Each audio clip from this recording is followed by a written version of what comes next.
Good morning. It's absolutely a beautiful day here. It's sprinkling just a little bit, and I love this cloudy weather. We're actually getting some rain. It feels so good, and it's so good for the land. Anyway, today I want to talk about something a little different, and it's about prepping. So we're familiar with it in the context of food or money stockpiling, but maybe not the one I'm referring to, which is digital stockpiling. So this idea that you should either conserve what you have or stockpile more of it to save for the future. Because we saw something happen in the last few years that normally you would never see in America, and that's different items in the stores, the shelves being empty, whether that's food or toiletries, whatever it may be. We're not used to that. So I think we are kind of naive in the sense of digitally, the same thing, how that can happen, how information is very valuable. If there's an economic crisis and there's money constriction in the economy, then you should have some things figured out so that you can get through that in a good way. I think in the same way, this can happen with our social media platforms that we're so familiar with, where there's very valuable information that can either get struck down, flagged, taken down, whole channels can be removed, or they can just be shadow banned.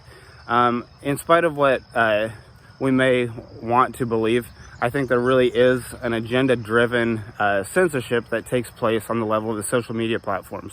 And at different times, it's stronger in some areas than other. And I think you know what I'm talking about if you paid attention the last couple years. There's very strong censorship that takes place on certain topics. So I think it's wise to develop a digital library. See, there's not a lot we can do about that censorship, and I'm not here to complain about it. I'm saying, what can we do about it so that we get through it better?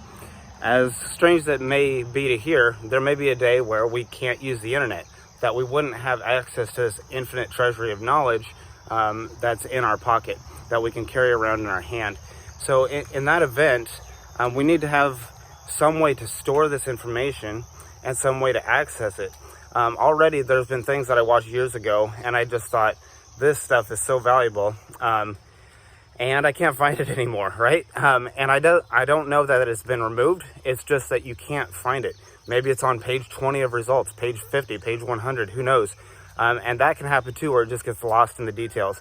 So it's smart, I think, to develop a repository of information where you go, oh wow, if things went down, I sure hope I have this information. It's kind of like, I'm gonna get that book and I'm gonna keep it in my home so that in case something goes down, I can remember how to do this correctly. So my suggestion is, when you see something really valuable, try to grab it and figure out a way, how can I get this and access it?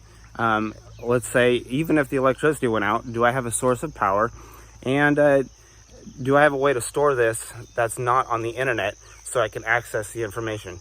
Now that maybe you have to turn it into an external hard copy where you have to write it out, or you have to screen capture and print, or I don't know.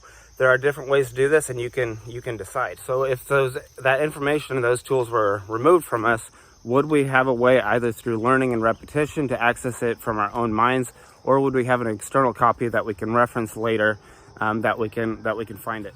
So I would say, just be thinking of top ideas, topics that you would want saved, conserved for later, and just figure out a way to compile them, whatever works for your situation, and keep that in the back of your mind, that if you like prepping, if you think that it's wise to do so, then think about it with information as well. Because right now we're just swimming in information.